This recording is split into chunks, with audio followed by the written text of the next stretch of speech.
Hello guys, দেখুন আমরা এখন একটা সুন্দর একটা বিচে আসছি। এমন একটা বিচ যেটা আমরা বলতে পারবো কোনো ময়লা নেই, একদম ময়লাবিহীন একটা বিচ।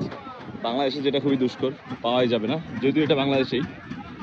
এটা হচ্ছে আপনার আনোয়ারাতে, এবং এটা কর্ণফুলী নদীর অপোজিট সাইডে, মানে পতেঙ্গার অপোজিট সাইডে একটা বিচ। খুব সুন্দর বিচ।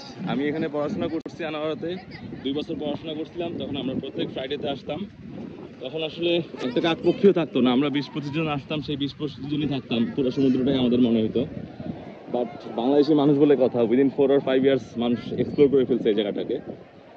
হয়তো বা নেক্সট 4 or 5 ইয়ার্স এই জায়গায় প্রচুর ময়লাও দেখা যাবে, কারণ এখন অনেক সুন্দর দেখা যাচ্ছে। এখনও স্টিল নাও এখন অনেক সুন্দর দেখা যাচ্ছে, কোনো ময়লা নেই, কোনো আবর্জনা নেই, কোনো ফ্লোটিং ভাসমান অবজেক্ট নেই।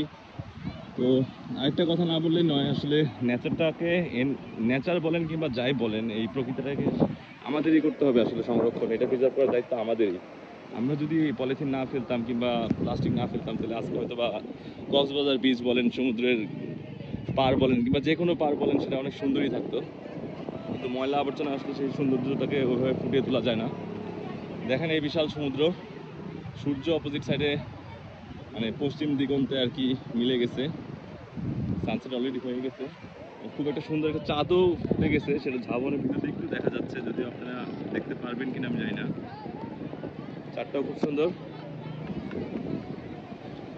তো আমরা সবাই চেষ্টা করব নেচারটাকে প্রিজার্ভ করার, and we should make it green. ময়লা আবর্জনা ফেলবো না, স্পেশালি পলিথিন, প্লাস্টিক, এগুলো আমরা পানিতে কখনোই ফেলবো না। It's for our own good.